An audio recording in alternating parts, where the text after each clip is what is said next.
I'm Faisal Karmali. We have a conversation with Andrew McCreath. I'm going to actually watch the video and give you my feedback and my comments along with the video. I'm very interested to see how I did it, how his responses were, so I'm going to give you some play-by-play action as well. So why do we pick Andrew on this show? When I sat down with him in Toronto and I went over through his story and he actually walked me through what he went through, he gave me a lot more color than he put on the show. But to actually have him come out and say, I was in this industry. In the music business. I switched, moved over to the investment business. And I'm kicking butt now. To kick butt in the financial industry, it is so competitive, so tight, so difficult, and he's kicking ass. I love it. And that's why I wanted him on this show. People who are gonna be on this show are people who are kicking ass or wanna kick ass. And that's what I love about Real Talk. If you'd like to watch the full interview, there is a link in the description below. And if you want to watch other shows of ours on Real Talk, click subscribe. All right, let's take this from the top. I actually quit high school and I worked in the rock and roll business for 10 years. Goes into the rock and roll business. Can you believe that? How did it go from rock and roll to money management? This is the interesting part right here.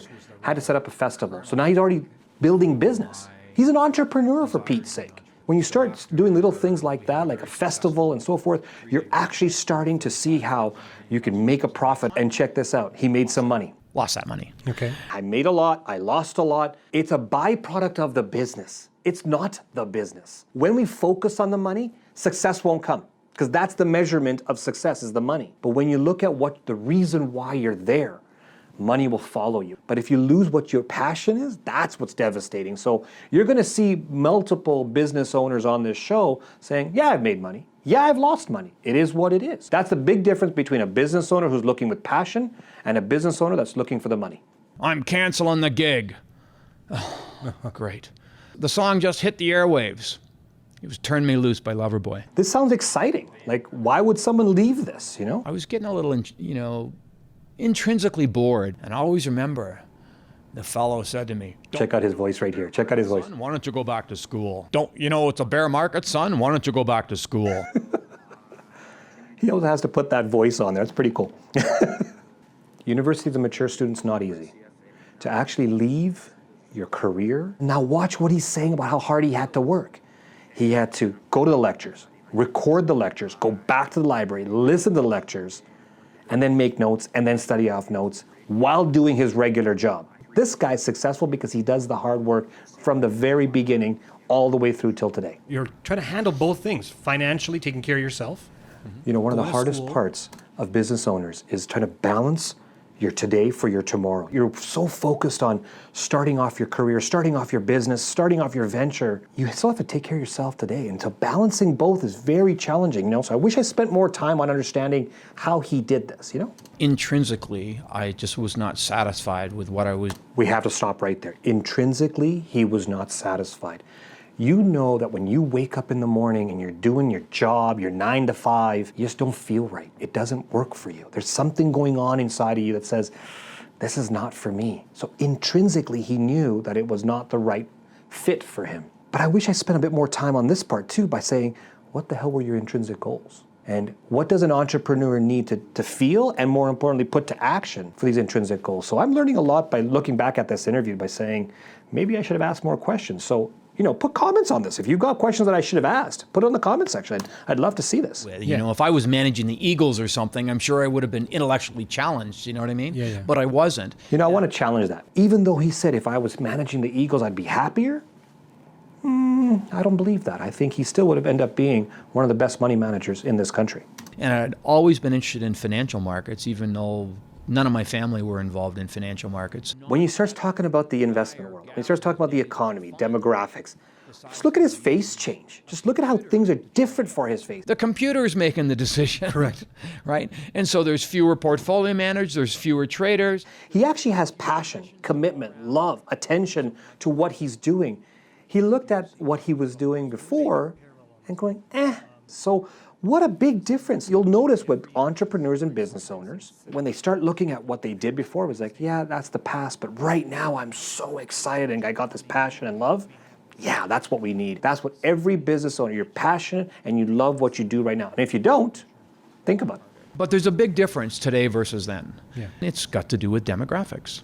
Sure. And the supply and So check this out. He's going to talk about demographics. He's going to talk about supply and demand, and he's going to use this economic and investment jargon. So let's kind of just talk about what he's really saying here. He's brought something to the market that no one really is focusing on. He knows there's going to be a problem. So he's produced a service that is going to fill that void when it comes. It's not here maybe today, but when it arrives, he's ready for it. That's what business owners need to do. And I love it. I love this. Jargon, jargon, jargon. He's talking about how businesses are not so expensive right now. Yeah.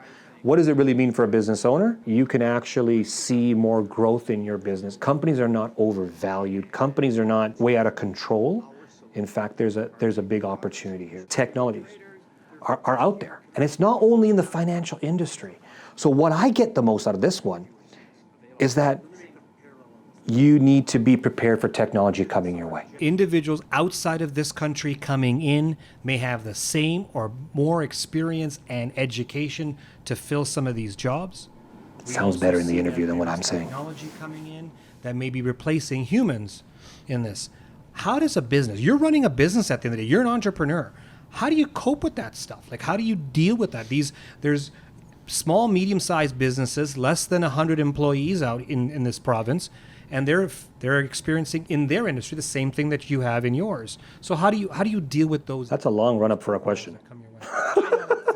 I should just ask the question. to a younger person that wants to get into the investment business, they have to be technologically literate. That, as every business owner needs to understand, where can technology help and where can the human experience, the human intellect step in and actually take it to the next level. Love it. Think about if you're a small or medium-sized business. How do you compete with that? These big boys and these big companies are all buying technology to help their business. I think what was missing in this interview was, what if you can't? What if you don't have that budget? What the heck do you do? You know, my opinion would be you need to focus on your client, focus on your customer, get that connection going. And that way, it doesn't matter about the technology always. It matters about how they are connected to you. I wish I asked him that question. Okay, this is a good question. Long lead up, but a good question. I think we're very passive, or risk adverse is a better word to use. I think Get to it, Faisal. Get to it. Holy cow. to take our country to the next level, I just don't. I probably could have cut off 5 minutes off this video if I just stopped talking. The American companies want your business. Canadian companies, They expect your business. they expect your business. Look at the difference he just identified. Bam! That's what the Canadians need to figure out. We just can't expect business. I love that line. We sent it out on social media. This is the thing that we need to tell people time and time again. Canadian businesses don't expect that you're going to get business. You're competing out there. You got to get it, not expect it. Love it.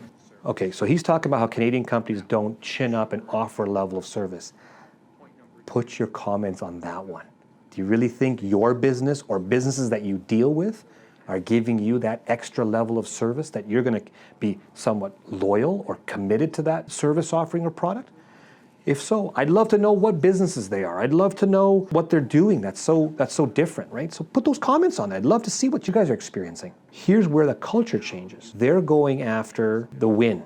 We're going after just the opportunity to play. That's the difference between these two countries. So close together, a lot of similarities, and we need to win. Not bad, first episode. Now, so my favorite part of the interview, 3 parts. Number 1, I like the fact that he gave us his story. It's not a conventional story of, I went to school, I became an entrepreneur, and then I'm now successful. That's what we think happens. He was a high school dropout. He went through all these struggles. He was in a completely different industry, and then he had a real life moment and switched. Number 2, he's done the hard work. I think that's what we miss out in today's society. The sacrifice and commitment that someone needs to do in order to get to the level. You look at their success and then you have a certain assumption or view of them, but you don't know how they got there. More importantly, the struggle there. The last one, he's thinking about the future. He's concerned about certain things, technology, access to capital. He was talking about how there's so many people out there in the world that he has a talent pool to pick from. He doesn't have to pick from Canada. Those are my favorite parts of the interview. Thank you for watching. If you want more Real Talk, click subscribe. If you have any questions about your business that you want answered, or things that you would like to chat with Andrew about, leave a comment with us and let us know. See you next time.